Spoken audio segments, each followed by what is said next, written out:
I am standing in the suffocating darkness of the backstage wing at Lincoln Center Theater in the heart of Manhattan. Fewer than 10 steps away from me blazes the dazzling light of the stage where the American National Book Awards ceremony is taking place. Below in the auditorium sit 2,000 members of New York's elite, powerful publishers, razor-sharp critics, and billionaire patrons of the arts. They are holding their breath, their reverent gazes fixed on the man standing radiantly behind the podium. Arthur Vance, the man I devoted 5 years of my youth to loving and serving.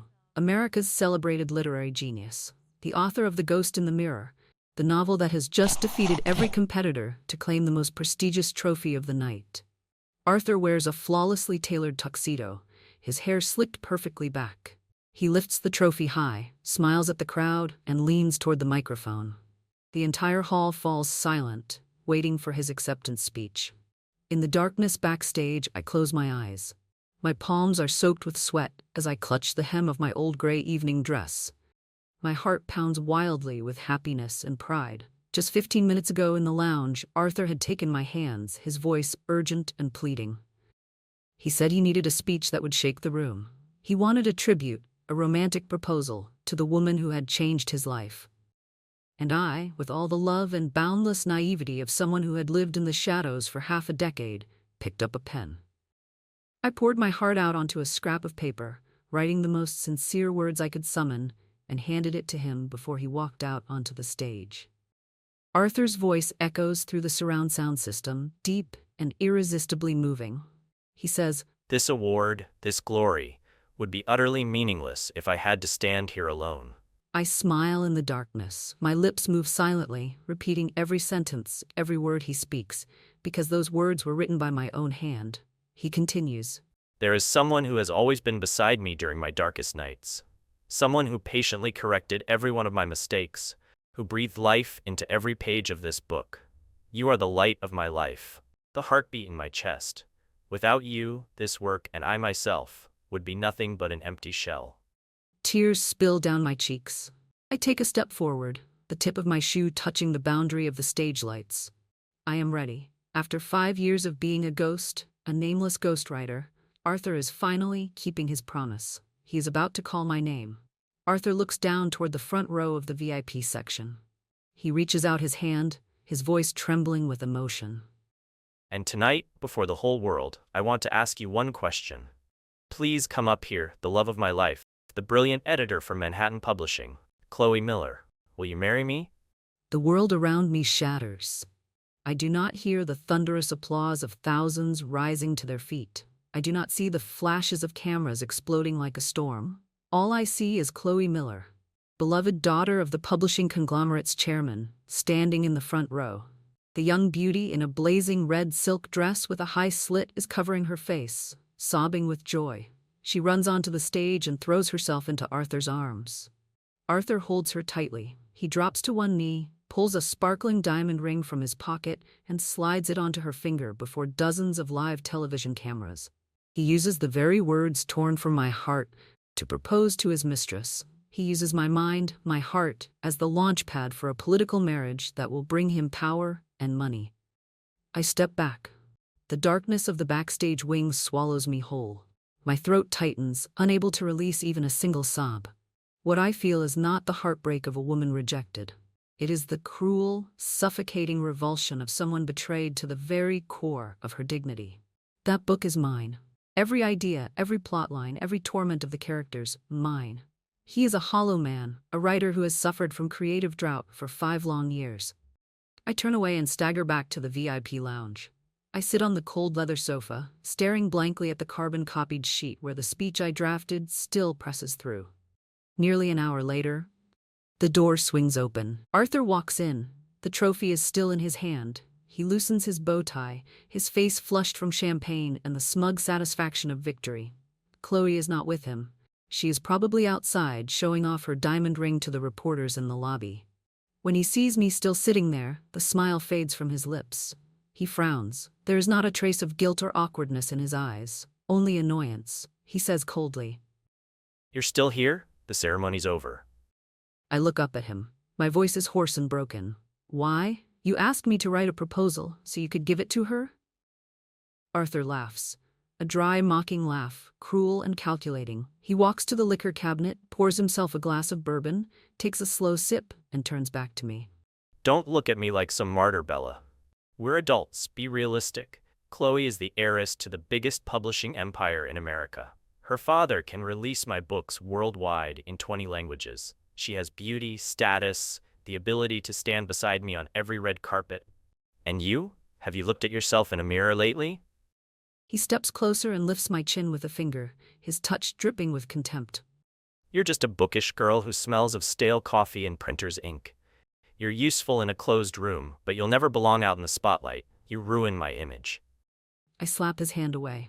Rage begins to burn through the fragile pain inside me. I ruin your image? The book that put you on that stage was written by me. Every line, every word. You're a thief, Arthur. I'll tell the press. I'll sue you. At the word sue, Arthur's eyes darken. He throws his glass to the floor. It shatters with a piercing crash. He plants his hands on the sofa, leaning in close, his voice low and threatening. You'll sue me? With what? Your mouth? Bella, did you really think I'd let you work beside me for 5 years without protection? Remember the editorial assistant contract you signed when we first graduated?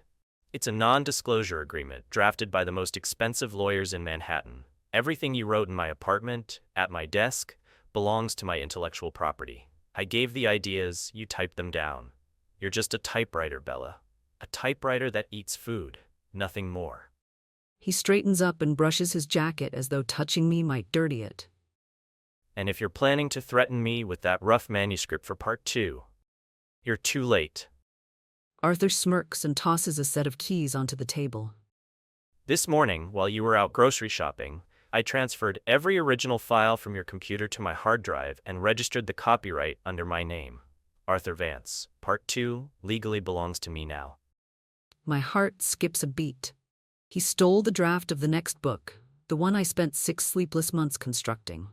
Arthur watches my stunned expression with clear satisfaction. He pulls a checkbook from his inner pocket, scribbles quickly, tears the check free, and tosses it onto the floor at my feet. $50,000. A bonus for that wonderful speech tonight. Take it and get out of my apartment before tomorrow morning. Never show your face to me or Chloe again. If you dare speak to any newspaper, my lawyers will crush you. I'll make the damages so large you'll spend the rest of your life picking trash off the streets just to survive. Understood, little typewriter?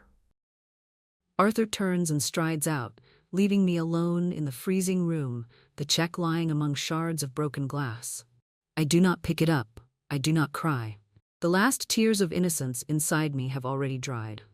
From somewhere deep in my veins, a new force is rising, harsher, colder, and more ruthless than anything Arthur could ever imagine. I stand up and smooth the wrinkles from my old dress. Then I walk out of the theater and into the pouring New York rain. The wind slices through me, icy and relentless, but my mind has never been clearer. Arthur thinks he has won. He thinks a non-disclosure agreement and the title of literary genius can hide his blatant theft. He believes that by stealing my Part 2 manuscript he can climb even higher in fame and fortune with his wealthy bride. But he has forgotten one fundamental law of writing. The manuscript he stole is only lifeless words on paper. He has no imagination. He does not understand the soul of the characters. And most importantly, he does not know that before I left the apartment this morning, I had already sensed his betrayal. I deliberately left that manuscript on my computer. But it was never an ordinary novel. Inside those 300 pages he just stole, I carefully wove a network of hidden codes, narrative traps, and intellectual clues that only the true author could decipher. You want to be a literary genius, Arthur? You want to publish that book under your name? Go ahead. Print millions of copies, stand before the world, and claim it as yours. Because you don't realize this, you didn't steal a masterpiece. You just embraced a ticking time bomb. And I will be the one to press the detonator at the very moment you believe you're standing at the peak of glory. The play has only just begun. I was thrown out of the luxurious Upper East Side apartment with nothing but a flimsy suitcase and my father's old Olivetti typewriter. For 5 years, I had lived like a parasitic shadow, Every enormous royalty payment from the books I wrote flowed straight into Arthur's bank account, because he had whispered sweet promises into my ears. A shared account is for our future, Bella. That dazzling future had indeed arrived.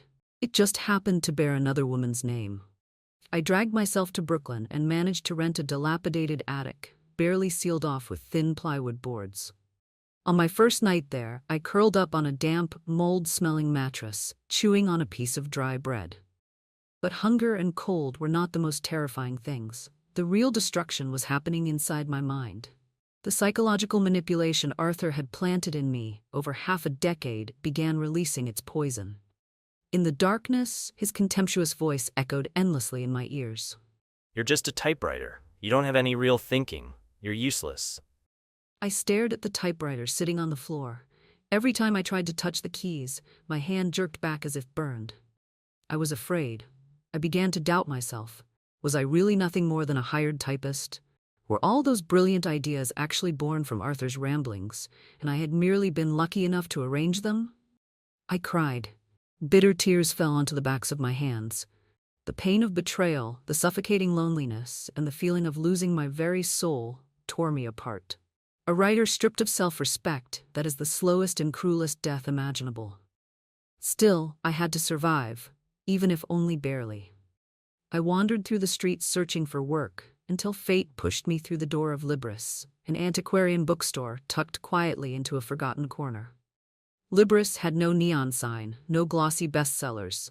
Instead, it was filled with the scent of yellowed paper, oak wood, and a sacred stillness. That was where I met Leo. Leo was around 30, the owner of the bookstore and also a notoriously ruthless literary critic for the New York Times. He always wore muted wool vests, and a pair of elegant gold-rimmed glasses rested across his nose, giving him the air of a cold, sharp intellectual. The first time he saw me, I was soaked from the rain, with dark circles under my eyes. My hands trembled as I handed him a job application to clean the store. He did not ask about my past. He merely glanced at the calluses on my fingers, the unmistakable marks of someone who had spent years typing, nodded once, hired me on the spot, and quietly slid a cup of warm tea toward me. During the first few weeks, I tried to make myself invisible. I silently wiped down the bookshelves, afraid of people's eyes, especially Leo's. I knew he was extremely demanding when it came to language. But the line between us was shattered one stormy night 2 weeks ago. That evening, the bookstore had already closed. I stayed late to clean the cashier's counter. Leo was in the coffee room at the back. On his desk, under the dim yellow light, lay a draft of the review he was writing for the next day's newspaper. The article was titled "The Hollow Romanticism of Sacrifice in Modern Literature." In the conclusion, Leo wrote with biting harshness that women's sacrifice in love was merely a romantic illusion woven by shallow minds, that no one truly suffers enough to abandon their identity for someone else. I stood frozen, staring at those lines. A surge of anger flooded my veins. What did he know? A scholar sitting comfortably in an ivory tower who had never felt his soul squeezed dry, never torn pieces of his own spirit to patch together the empty corpse of another human being, only to be discarded like a rag. The instinct of a writer whose craft had been insulted erupted inside me, crushing the cowardly self-doubt. I picked up Leo's red ink fountain pen from the desk. My hands no longer trembled. With one decisive stroke, I crossed out his arrogant concluding paragraph. Then beneath it, I pressed the pen hard and wrote in one breath. Sacrifice is not a romantic glow or a pretty illusion. It is a silent execution. It is when you dislocate every proud bone in your own body to build a throne for a blind man. And the ultimate tragedy is not when the throne collapses, but when the blind man finally opens his eyes and complains that your bones scratch his heels. Startled, I dropped the fountain pen onto the oak desk with a sharp clatter.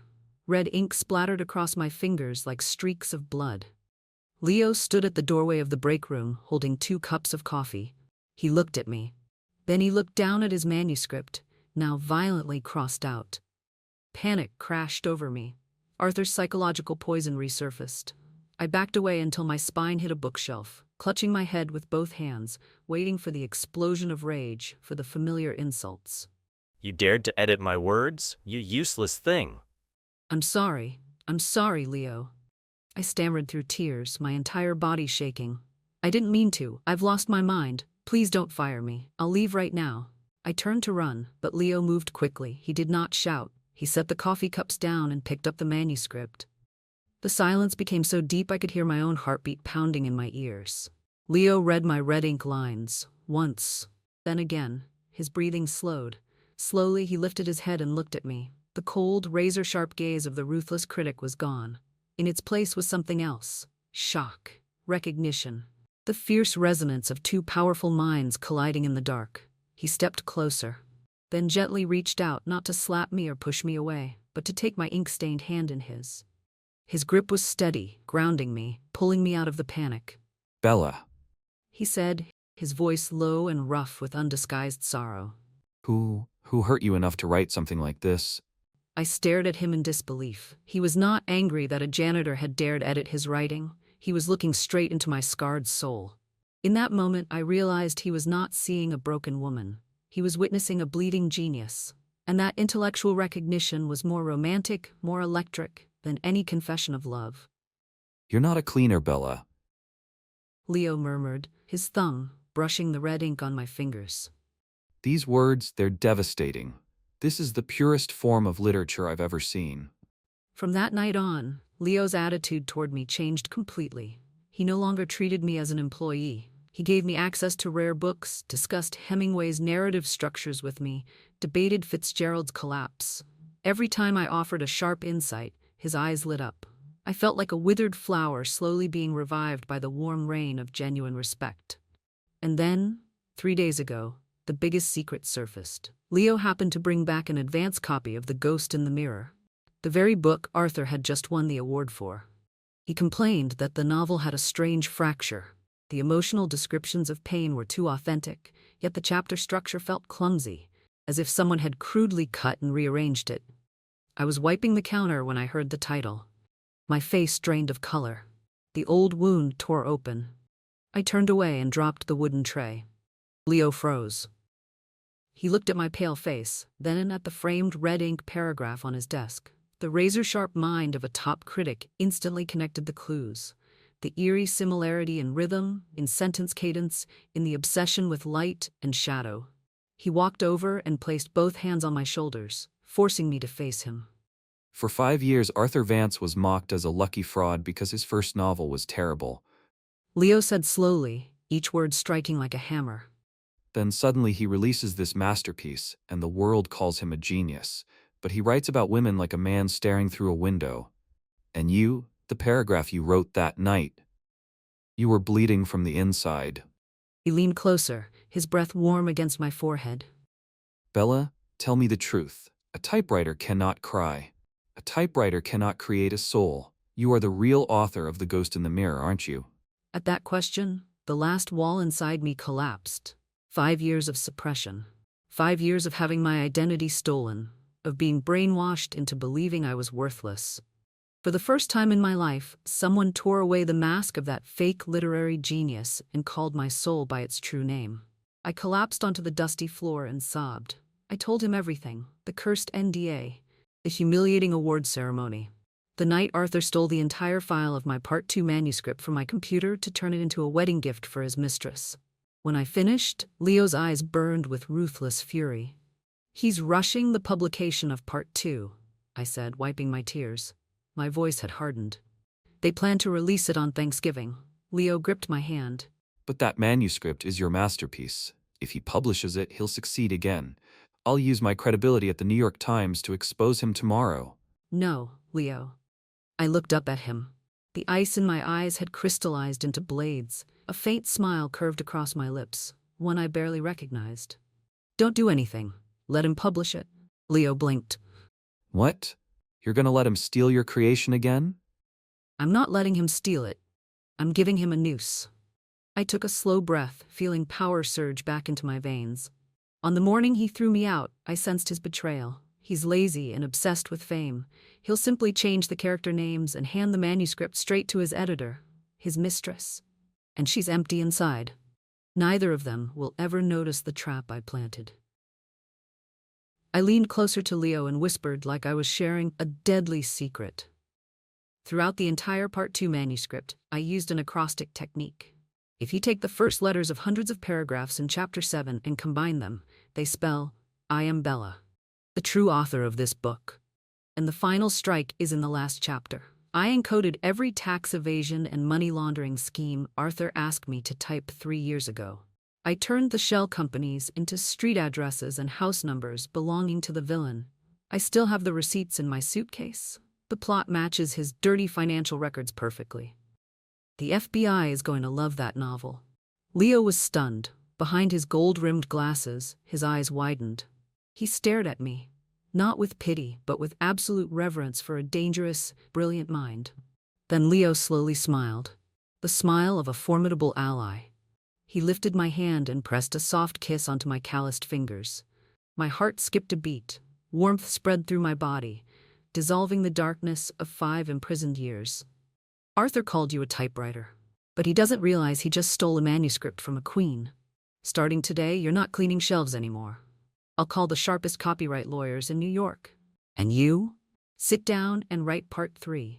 Write the ending you truly want. I looked into Leo's eyes. Arthur had stolen a false love from me, but in this shabby old bookstore I had found something real. A soulmate, someone not blinded by hollow glory, someone who loved my mind and my scars. The revenge had officially begun. Arthur Vance, enjoy the last days of your borrowed glory. Prepare your most expensive tuxedo for the book launch press conference, because the higher the fall, the more violently a career shatters. The manuscript has been submitted, the time bomb has begun its countdown, and my typewriter is waiting for the moment to strike the final period in your life. 6 months passed. Backed by the power and massive media machine of the Miller family, the promotional campaign for Part 2 of The Ghost in the Mirror was pushed to a scale unprecedented in literary history. Giant posters of Arthur, his face tilted in a brooding pose, covered the most expensive electronic billboards in Times Square. Pre-orders shattered every record, to the point of crashing the servers of the largest online retailers in America. Across literary forums from New York to London, millions of readers lost sleep. They spun countless theories, dissected every line of Part 1, and burned to know the fate of the characters. That immense anticipation transformed Arthur from a writer into a living god. He appeared non-stop on the nation's most prestigious late-night talk shows. Dressed in costly bespoke tuxedos, he sat with one leg crossed in arrogant ease on velvet sofas, smiling serenely before millions of entranced viewers. Whenever the hosts asked how he had managed to create such a monumental plot with such astonishing speed, Arthur would confidently take Chloe Miller's hand as she sat beside him. Looking straight into the camera, he would declare that true love had unlocked the wellspring of his genius, that this second installment was the artistic summit of his life. He was so drenched in glory that he had begun to believe he truly was a great man. His arrogance blinded him completely. He never once grew suspicious, never spared even a second to reread the masterpiece he had brazenly stolen from my computer that morning. He simply handed it off to Chloe and let her send it to print. And me? I sat tucked away in the quiet corner of Libris, sipping the hot tea Leo brewed for me, calmly watching those ridiculous performances on the television screen. Every time Arthur smiled smugly on national television, Leo would push up his glasses and say only one thing to me: whoever builds a castle on sand will be buried beneath it. And then his day of ruin arrived. Autumn had turned the trees in Central Park gold. It was Thanksgiving Day. All across Manhattan, thousands of feverish readers had brought blankets and tents, camping overnight outside major bookstores to await the global release countdown. I stood before the mirror in Leo's apartment, adjusting the collar of a sharply tailored beige overcoat. My hair was pinned up neatly, revealing a face that no longer bore even the faintest trace of fear or exhaustion. Behind my glasses, my eyes were still and cold as a winter lake. The sickness of self-doubt, the months of panic, Arthur's manipulation, all of it had rotted and died in that leaking attic in Brooklyn. Leo stepped up behind me. He wore an elegant charcoal gray suit and held his senior press badge from the New York Times in one hand. Reflected in the mirror, the two of us looked like partners preparing to walk into a historic battle. Are you ready, my queen? He asked softly. I smiled, though it did not reach my eyes. Let's go finish his trash of a chapter. Today was the global launch press conference for Part 2 of The Ghost in the Mirror. It was also the day the publishing house would officially announce the wedding of the century between Arthur Vance and their heiress Chloe Miller in the grand ballroom of the Plaza Hotel. An international press event, broadcast live to more than 50 countries, was already underway. When we entered the ballroom of the Plaza, the air was thick with expensive perfume and vanity. Hundreds of reporters and television crews from America's biggest news organizations had gathered there. Crystal chandeliers cast brilliant light over the giant backdrop printed with Arthur and Chloe's faces. Arthur stood at the center of it all. He was dressed in a pristine white tuxedo, a champagne glass in hand, smiling radiantly as he answered questions. He went on and on about a flood of inspiration, about sleepless nights with his muse Chloe while perfecting this masterpiece in record time. He played the role of an art-obsessed genius to perfection. I took Leo's arm and walked calmly across the red carpet. At that exact moment, Arthur's gaze swept idly across the crowd and froze. The polished smile vanished from his lips. He blinked several times as if he were seeing a ghost in broad daylight. He excused himself from the reporters, whispered something into Chloe's ear, and strode toward us with long, angry steps. He stopped in front of me and hissed through clenched teeth, careful not to let anyone around us hear. What the hell are you doing here, Bella? Where did you steal that coat so you could sneak in? Where's security? Why would they let someone without an invitation into the VIP section? I did not flinch. I merely looked him straight in the eye. My calmness unsettled him. Leo stepped half a pace forward, shielding me, and coldly raised his powerful press credential in front of Arthur. She is my research assistant, Mr. Vance. Representing the New York Times. Unless you would like tomorrow's front page to read, "Great literary icon throws leading critic out of press conference," then I suggest you step aside. Arthur's face turned crimson. He shot Leo a look, recognizing the infamous critic who had so often torn him apart in print, then looked back at me with naked menace. So you think finding some two-bit journalist to back you up means you can cause trouble here, Bella? He bent down, whispering into my ear, his breath thick with alcohol. You have no evidence. The manuscript is mine. The book has already been printed in millions of copies under my name. If you dare say one word to ruin this event, I swear I'll have you thrown in prison for blackmail. I gave the faintest curl of a smile and stepped back to escape his filthy breath. Don't worry, Arthur. I'm not here to blackmail you. I came to enjoy your masterpiece. You should go back on stage. Your audience is waiting. Read it nice and loud, won't you? Arthur let out a cold snort, glared at me one last time, and turned back toward the central podium. He thought I was nothing more than a failed woman who had come here to indulge in petty jealousy. He was too arrogant to realize that my smile was the smile of an executioner before the sentence is carried out. The press conference officially began. Arthur took the microphone and launched into his familiar monologue.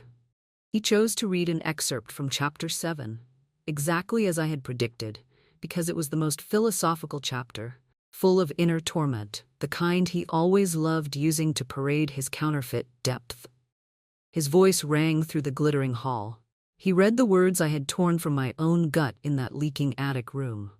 Hearing him pause in the wrong places, hearing him dramatize the passages that demanded stillness, made my skin crawl with disgust.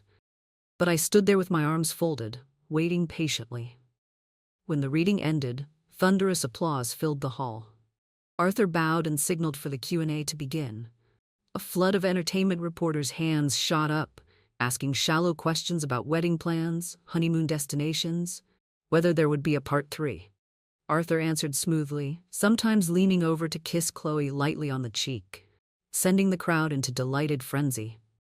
Then, at the very height of his smugness, Leo calmly raised his hand. The moderator saw the New York Times badge and immediately handed him the microphone. The room fell silent, waiting for a question from the most feared literary critic in the country. Leo stood straight and spoke clearly, without the slightest trace of deference. Good evening, Mr. Vance. Leo Sterling, the New York Times. I've read the advance copy of your Part 2, a very interesting book. However, I have a question regarding its literary structure, specifically Chapter 7, the passage you just read. Arthur's smile stiffened slightly, but he maintained his lofty expression. Please go ahead, Mr. Sterling. Art always welcomes inquiry. In the entirety of Chapter 7, Leo said, adjusting his glasses, his gaze sharp as a blade. the prose abruptly shifts into a highly peculiar pattern of simple sentence structures. The arrangement of the paragraphs seems unnaturally broken, almost forced, running against the smooth rhythm of the earlier chapters. It is as though the author were compelled to begin each paragraph with a particular word, regardless of whether it damaged the internal logic of the sentence. Could you explain the artistic intention behind such an unusual fracture? Arthur blinked. A sheen of cold sweat began to gather on his forehead. He faltered. He had been so lazy that he simply handed the stolen manuscript to his mistress editor. How could he possibly answer a deep structural question about a book he had never written? Well, that is... Arthur cleared his throat, scrambling for grand-sounding terminology. That is a stream of consciousness technique. I deliberately created that fragmentation to reflect the character's inner conflict. It is a groundbreaking stylistic departure. A form of intentional chaos, you see? Intentional chaos. This time, it was not Leo who spoke. I stepped forward and took the microphone from his hand. My voice rang out through the sound system, clear, sharp, and so cold that the vast ballroom fell instantly silent. All the blood drained from Arthur's face. He roared into his own microphone. Security, cut her mic. Get her out of here immediately. She's a delusional, obsessive fan. 2 large security guards rushed toward me, but Leo immediately stepped in front of them, holding his press credential high. Camera flashes began exploding one after another. Dozens of television lenses were streaming live.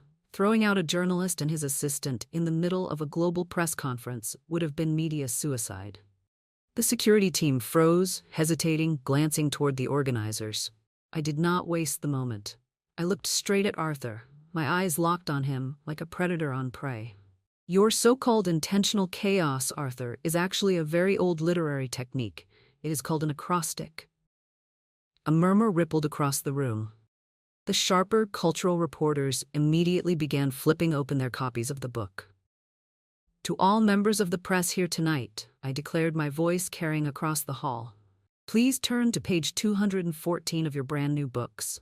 Start from the first paragraph. Take out your pens and circle the first letter of each of the next 25 consecutive paragraphs in Chapter 7. Arthur staggered back a step and struck the flower arrangement behind him. He turned to Chloe, who was also fumbling through the book, now her face drained white. Stop! Don't listen to that lunatic. She's sabotaging my work.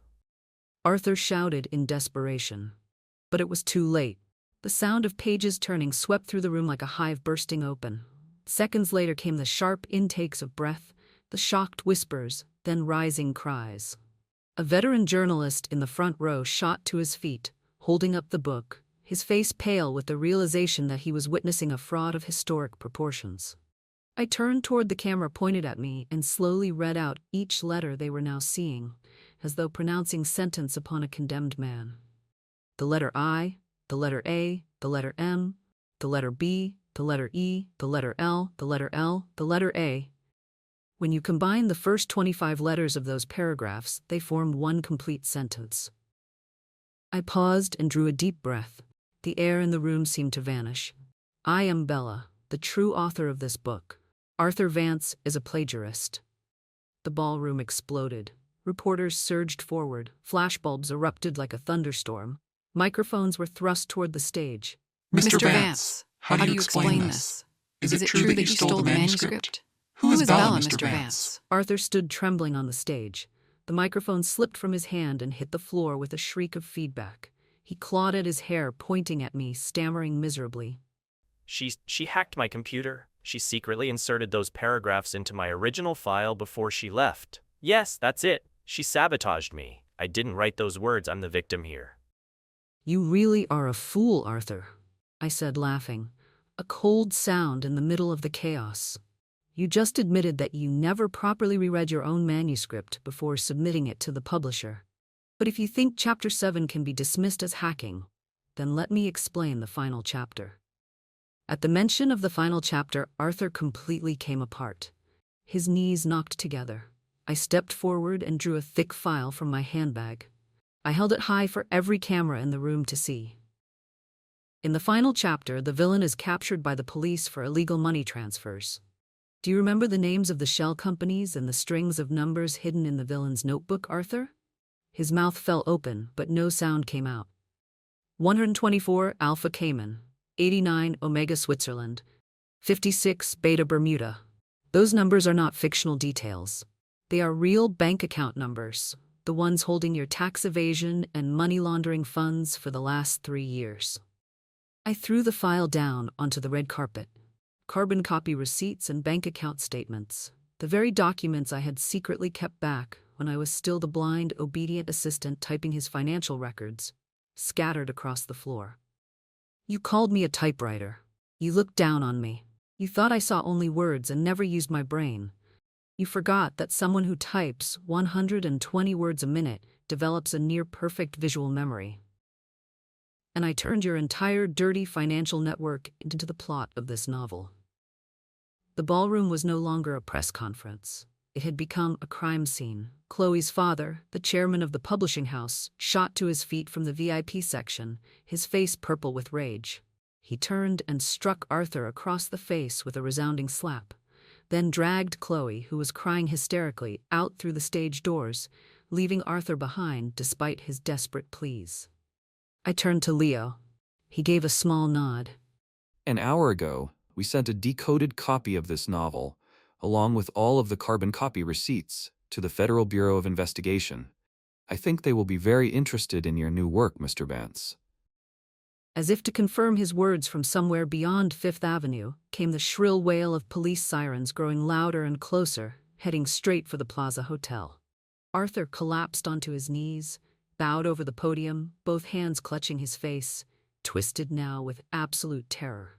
His false glory had been stripped from him before the eyes of millions. He was no longer a literary giant, no longer the groom of a powerful dynasty. He was only a cheap plagiarist, a financial criminal about to have handcuffs snapped around his wrists. A media storm swept across America with unprecedented force.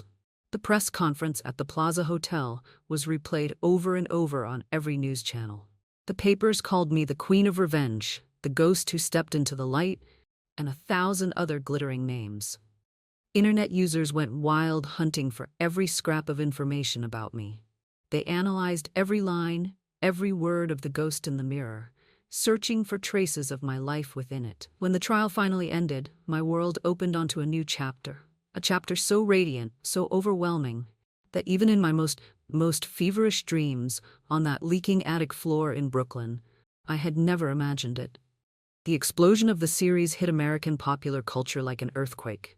Within the first week of its re-release, the book soared to #1 on the prestigious New York Times bestseller list and held that crown for 52 straight weeks. Millions of readers around the world rushed to buy them, not only out of curiosity after the scandal of the century, but because once they read the story through the eyes of a betrayed woman, every sentence became 1,000 times sharper, darker, and more haunting. I no longer had to run from the light. The light came looking for me now. Towering advertisements for the series blazed across the most expensive LED screens in Times Square. Every time Leo drove me through the heart of Manhattan and I saw my name burning brightly against the New York night sky, I would smile and squeeze his hand. One triumph followed another. Hollywood could not ignore a story this perfect. The 3 biggest film studios plunged into a vicious bidding war for the rights to adapt my novels into a motion picture. In the end, I chose to sign with an Oscar-winning female director because I knew only she could truly understand the deepest pain and fiercest pride of the heroine. The day I signed the multi-million-dollar adaptation deal, I used the very same red ink fountain pen Leo had once left on his desk. I began appearing on America's most prominent television programs. I sat on the sofas of legendary morning talk shows, facing hosts whose names had shaped the culture for decades. I did not wear glittering gowns or paint myself into beauty to prove I was lovelier than Chloe Miller. I wore sharply tailored women's suits, clean, minimal, deliberate, clothes that spoke of maturity, intelligence, and power. And when they asked me about Arthur, I did not curse him. I did not complain. I answered calmly. He once called me a typewriter. But he forgot that typewriters are instruments that write history. He, on the other hand, was only a typo, and I've already erased him. That line went viral across every social platform. It became a declaration for women who had been silenced and trampled underfoot. And then, in the spring of the following year, the true summit of my career arrived. Not a noisy commercial prize. I received a nomination letter from the Pulitzer Committee, a milestone every American writer regards as the holy grail of a literary life. Miller Publishing, having cleansed itself of Arthur Vance's stain, immediately compensated me with a record-breaking contract, unlike anything in American literary history. On the night of the ceremony at Columbia University, I walked to the stage with Leo at my side. In the audience sat the true masters of literature, the real scholars. There were no hysterical screams, only waves of applause, rich, resonant, and filled with respect. I stood before the microphone. Unlike Arthur, who once used flowery lies to disguise his emptiness, I looked directly at the audience and spoke in a voice that was quiet, but carried to every corner of the hall. I do not accept this award for myself alone. I accept it for every ghost forced to write in silence for someone else in a dark room. For every woman whose ideas were stolen, whose name was erased, whose voice was taken from her, simply because she trusted in love. Never hand the pen that writes your life to anyone else, because your throne must be built by your own hands. The entire hall rose as one. A standing ovation thundered on for 5 full minutes. Through tears of happiness, I saw Leo in the front row, smiling at me with quiet pride. He was never jealous of my light. On the contrary, he was the one who placed that crown upon my head and made sure it sat there firmly. Even with immense wealth and worldwide fame, I did not move into the kind of luxurious penthouse in the financial district that Arthur had once dreamed of. Instead, I used part of my royalties to establish the Typist Foundation, an organization dedicated to protecting legal rights and providing free copyright lawyers to young authors and exploited ghostwriters across America. I wanted to make sure there would never be another Bella huddled in the freezing New York rain, sobbing because her work had been stolen. As for the rest of my time, I still chose peace. Today, 2 years after that storm, I am sitting once again in the familiar stillness of Libris. The bookstore is no longer empty the way it used to be. It has become a place of pilgrimage for those who truly love literature. Travelers come from all over the world just to see the corner of the oak desk where I once wrote the words that changed my life. But Leo has kept the old rules intact. No noise, no photographs, only silence for souls who wish to speak with books. I take a sip of warm Earl Grey tea. My fingers glide over the gold-plated keys of the new Underwood typewriter Leo gave me. I am typing the opening lines of an entirely new novel. There are no more ghosts in mirrors now. This book is about light, about healing, about a woman who gathered her own shattered pieces, forged them into a proud crown, and found a man willing to kiss every one of her scars. Leo walks up behind me and places a small plate of butter cookies on the desk. He bends down, resting his chin lightly on my shoulder, his eyes skimming over the lines I have just typed. A wonderful beginning. He whispers into my ear. What will this new work be called, my great writer? I pause, smile, and turn my head to touch the tip of my nose to his. It's called Today's Page because the past has already been torn away. My name is Bella Hayes. I was once a typewriter locked away in a dark corner. I was once trampled, forgotten, used by others who built a false empire from my words. But they never understood this. True power does not lie in golden trophies, in the roaring praise of crowds, or in expensive suits. True power lies in the pen itself, in the ability to write your own life again from the ashes. And my story from this day forward and forever after will belong to only one storyteller: me.